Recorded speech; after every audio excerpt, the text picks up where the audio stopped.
Party.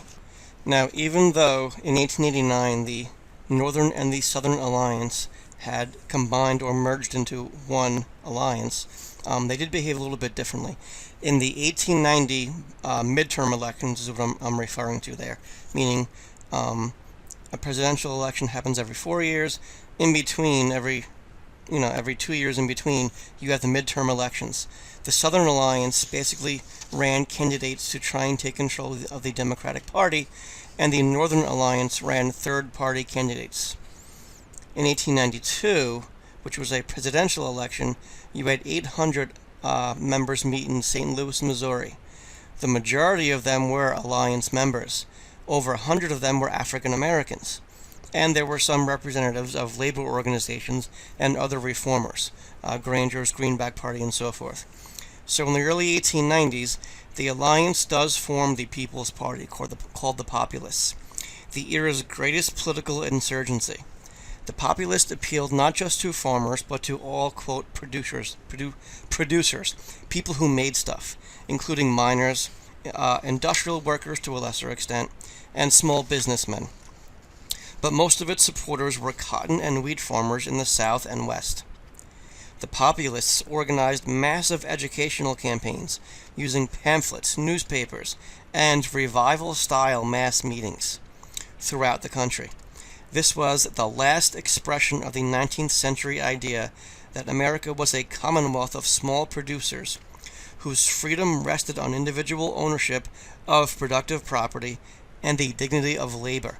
It was like a last gasp of that artisanal system. Artisanal/small independent farmer system. But the Populists were forward-looking, embracing scientific methods of agriculture and modern technologies. They were not unintelligent, not by any means. And that made large-scale cooperatives possible. They had to organize these large-scale cooperatives, such as the railroad, telegraph, and national market, and they wanted the federal government to regulate them for the public interest, a very 20th century idea. These guys were the first to say that.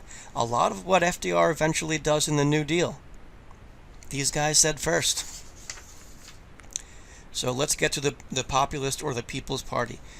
The Populist or People's Party was founded by James Weaver and Tom Watson, and they were chosen to be the candidates for president and VP in the 1892 presidential election. They very famously issued their Omaha platform in July 1892, which we will get to later in this presentation. They got almost 1 million popular votes, which is very, very strong for a third-party candidate. And they also won several congressional seats.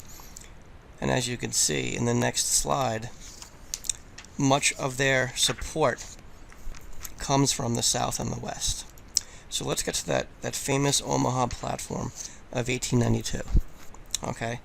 So the Populists adopted a famous platform at their 1892 Omaha convention.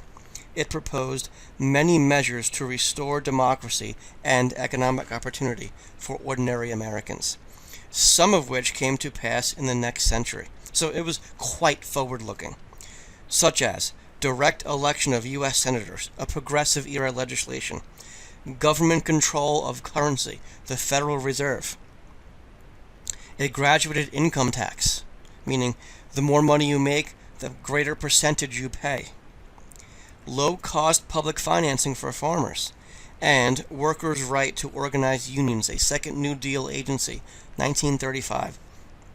So the platform also called for national ownership of railroads to allow farmers to inexpensively get their crops to market. This was by far the most radical of all their proposals. Keep in mind what that means. They wanted the railroads. They felt the railroads were so vital to the national interest that they should not be trusted to the free market, that the government should run them. So, in some parts of the South, the Populists heroically tried to unite black and white farmers on a common political and economic program. But the barriers were too great. Racism, the legacy of the Civil War, and the fact that many white populists were landowning farmers, while black farmers were tenants, were sharecroppers. Or if they weren't sharecroppers, they were simply very low-paid agricultural laborers. and they were facing a different set of problems, and they all militated against such an alliance. The white farmers did. So black farmers organized their own Cotton Farmers Alliance, whose strikes were suppressed by white authorities, some of whom were even sympathetic to white populists. While white populists were hardly anti-racist, some recognized that whites would have to appeal to blacks in order to break the Democratic Party's hold on the South and its opposition to reform. In other words, they saw somewhat past that psychological wage. And in a few places, like North Carolina, white and black populists together won state elections. In most of the South, however, Democrats defeated the populists by mobilizing whites to vote against Negro supremacy. So they took advantage of that psychological wage, intimidating blacks and rigging elections. The populists also engaged the reform efforts of farmer and middle-class women and endorsed women's suffrage in many states. Again, a very forward-looking idea. In 1892, the populist candidate for president, James Weaver, won more than 1 million votes, as I said, and the party carried 5 western states and elected 3 governors and 15 members of Congress. So again, just to review, the Omaha platform that they established in 1892, that sub-treasury plan that would bypass the bankers. They wanted to abolish the national bank. They wanted direct election of senators. In other words, according to the Constitution, the state legislatures chose the senators.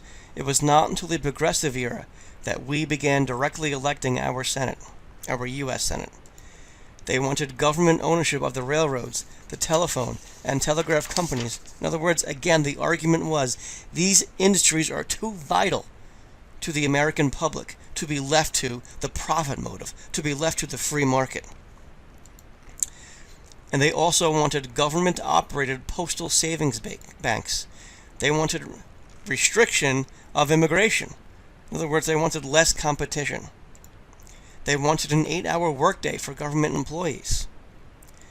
They wanted an abolition of the Pinkerton Detective Agency. As you will learn, this was an ode to the workers. When workers in factories would go on strike, the owner would hire private detectives to basically just bash the strike. And the most well-known of these agencies were the Pinkertons. And they wanted a secret ballot, so nobody would know who you voted for. They wanted silver to be used to back up the American dollar. And they wanted a single term for president and vice president. So some very forward-looking ideas. All right. And they were so forward-looking, they were dismissed as lunatics. All right. So the political cartoon shown above is entitled A Party of Patches. As you can see it right there on the bottom. It was shown in Judge Magazine on June 6, 1891. The cartoon is from the point of view of the Republican Party. It depicts familiar members of the Populist Party, sockless Jerry Simpson and William Peffer, the guy with the long beard, riding in a balloon made of patches from different organizations under the Populist Party. The cartoon takes a jab at the Populist Party because the balloon is filled with hot air. The balloon patches show different organizations, such as the Knights of Labor Party, the Farmers Alliance, the Old Greenback Party, and the Old Granger Party. It also has patches that say Communist and Socialist. Because remember, they were talking about the government running the railroads, the government owning the telegraph lines. So they were dismissed as socialists, as these crazy lunatics.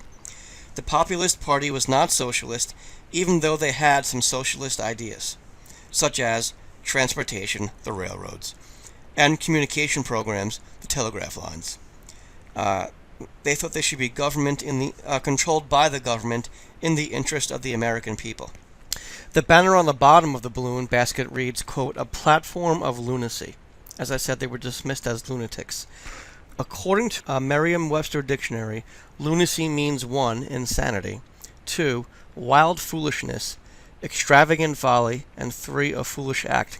So the author of the cartoon is arguing the Populist Party platform and ideas are insane and foolish. It's hard to see in the size shown, but Peffer is throwing out of the balloon of hot air papers to spread the word of, quote, insanity and foolishness.